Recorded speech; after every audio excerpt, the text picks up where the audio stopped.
बस हमारे तैयार हैं आलू करेले। अस्सलाम वालेकुम, क्या हाल है आप सब लोगों का। उम्मीद करती हूँ सब खैरियत के साथ होंगे, खुश रहें, आबाद रहें अपनी ज़िंदगियों में। तो आपको देख के तो अंदाज़ा हो गया होगा कि आज सब्ज़ी पक रही है। तो जी मैं आज आलू करेले बना रही हूँ। तो आलू करेले के लिए जिन चीज़ों को मुझे ज़रूरत होगी, सबसे पहले मेरे पास हैं या करेले 400 ग्राम, ठीक है। आलू है एक बड़े साइज़ का जिसको मैंने इस तरीके से बारीक चॉप कर लिया है। 2 अदद प्याज हैं जिसको मैंने इस तरह रफली काट लिया है। और हाफ कप से कम ऑयल है मेरे पास। टमाटर है 1 अदद। और जो मसाले मैं इसके अंदर यूज़ करूँगी वो है साबुत धनिया है मेरे पास, और ज़ीरा है, सौंफ है हाफ टेबल स्पून, 2 कश्मीरी मोटी मिर्च हैं, और ये कलवंजी है मेरे पास। और यहाँ पे जो मेरे पास है सुरख लाल मिर्च, पिसा हुआ धनिया, हल्दी और नमक, ये चारों मेरे पास 1 टेबल स्पून है। तो बनाना स्टार्ट करते हैं। तो सबसे पहले मैंने क्या किया, जो करेले थे मेरे पास उनको अच्छी तरीके से मैंने धो के इस गोल शेप में काट लिया, और थोड़ी सी ऊपर से इसकी जिल्द मैंने उतार ली है ताकि इसकी करवाट कम हो जाए थोड़ी सी। और अब मैं क्या करूँगी कि इसके ऊपर थोड़ा सा नमक लगा के, ठीक है, और इसके ऊपर नमक ऐसे लगा के मैं स्प्रिंकल करके थोड़ा सा इसको मैं ऐसे मिक्स कर दूंगी। और आप चाहें तो धूप वाली जगह पे इसको रख सकते हैं, ठीक है, पर कम से कम आप इसको 15 से 20 मिनट ज़रूर इस तरीके से रखें। इससे क्या होगा, इसकी करवाट ख़त्म हो जाएगी। और 15-20 मिनट के बाद अच्छे तरीके से इससे हाथ को ऐसे मसल के हम लोग, और फिर इसको धो लेंगे, अच्छे तरीके से वॉश कर लेंगे ताकि जो नमक हमने लगाया वो इसके ऊपर से उतर जाए। और फिर उसके बाद हम इसका मसाला बनाना स्टार्ट करते हैं। तो 15 से 20 मिनट हो चुके हैं। आप देख सकते हैं माशाल्लाह करेलों ने अपना पानी छोड़ा हुआ है, पर फिर भी हम थोड़ा सा ऐसे हाथ से इसको मसलेंगे तो क्या होगा, इसकी जो करवाट है वो ख़त्म हो जाएगी। और इसके बाद मैं अच्छे तरीके से इसको धो लेती हूँ ताकि अगर कोई नमक है एक्स्ट्रा तो उसके अंदर से ख़त्म हो जाए। और इसके बाद मैं इसको फ्राई करती हूँ, और फिर हम मिसाले की तरफ करते हैं। ये देख रहे हैं इसका ग्रीन पानी, इसकी यानी कि करवाट आधी ख़त्म हो गई है। तो यहाँ मैंने ऑयल गर्म होने के लिए रख दी है पैन के अंदर।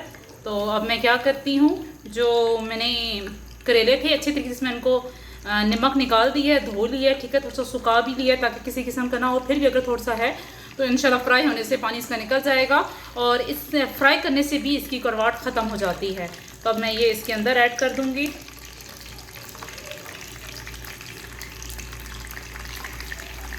तो मैं अब इसको फ्राई कर देती हूँ। थोड़ा सा कलर आने पे इसको मैं निकाल दूंगी, और उसके बाद फिर हम मसाला बनाते हैं। बस थोड़ा सा इसका कलर चेंज होता है तो मैं इसको उतार देती हूँ, क्योंकि हमने इसको जलाना नहीं है, बस थोड़ी सी इसकी कड़वाहट ख़त्म करने के लिए इसको मैंने थोड़ा सा फ्राई करना है।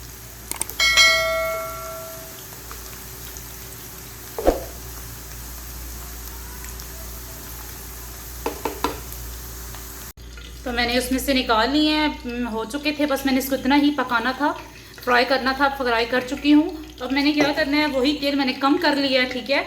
और उस तेल में अब क्या करूँगी, मैं जो लच्छेदार प्याज काटे हुए थे वो इसके अंदर ऐड करूँगी।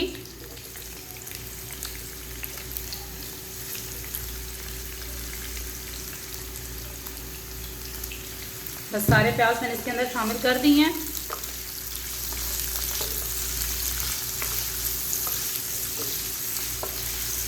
बस मैं प्याज को हल्का सा ही सौते करूँगी, यानी कि मैंने बहुत ज़्यादा इसको पकाना नहीं है या बहुत ज़्यादा इसका कलर चेंज नहीं करना, क्योंकि सब्ज़ी आप जितनी कम कुक करते हैं उतनी अच्छी बनती है और उतनी अच्छी उसकी होता है। अगर आप उसको बहुत ज़्यादा ओवर कुक कर देते हो तो उससे क्या होता है कि जो उसकी सब्ज़ी की होता है वो मज़ा नहीं आता उसमें।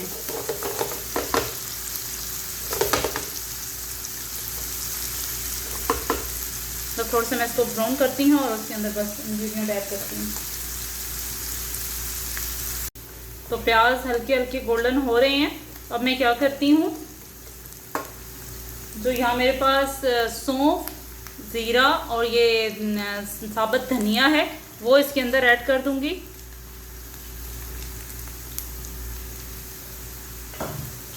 जो ये मसाले हैं, नमक, मिर्च, हल्दी, धनिया, ये इसके अंदर ऐड करूँगी।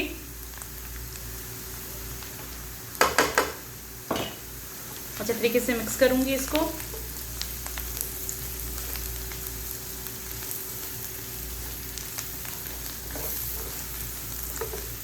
ऑयल मैंने इसके अंदर कम डाला है क्योंकि ऑलरेडी जो हमने करेले फ्राई किए हुए हैं उसमें भी थोड़ा सा ऑयल होगा तो वो ठीक हो जाएगा फिर।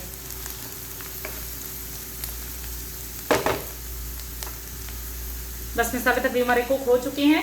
अब मैं क्या करूँगी, जो टमाटर है मेरे पास एक अदद वो इसके अंदर ऐड कर दूँगी।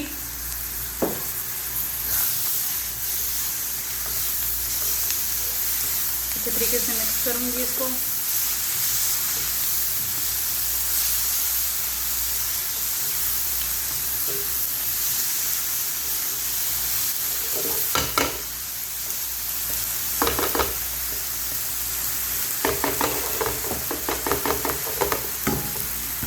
चूल्हे की फ्लेम थोड़ी सी मैं स्लो करती हूँ। और अब क्या करूँगी, जो आलू थे मेरे पास वो इसके अंदर ऐड कर दूँगी।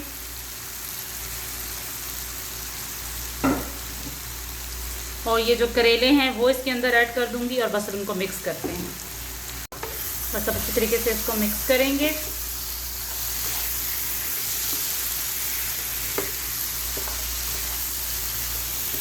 आलू डालने की वजह यही है कि बच्चे इसको शौक़ से खाएंगे।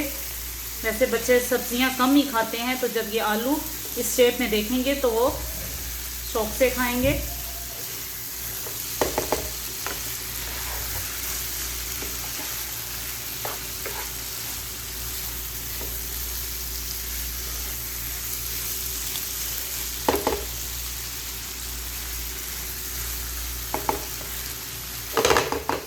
अब इसको मैं 1 से 2 मिनट के लिए स्लो आंच पे छोड़ दूंगी, ताकि अच्छे तरीके से जो करेले और आलू हैं वो मसाले के अंदर जज़ब हो जाए उनके अंदर, और वो थोड़े से ज़रा गल जाएं।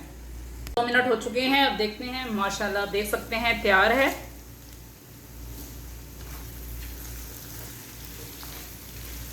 उसने आग भी छोड़ दी है। सौंफ की बहुत अच्छी खुशबू आ रही है इससे। अब मैं सब्ज़ धनिए से इसमें डालूंगी और सब्ज़ मिर्च।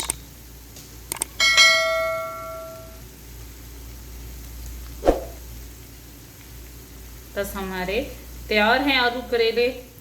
उम्मीद करती हूँ आपको पसंद आया होगा और दुआओं में याद रखिएगा। अल्लाह हाफिज़।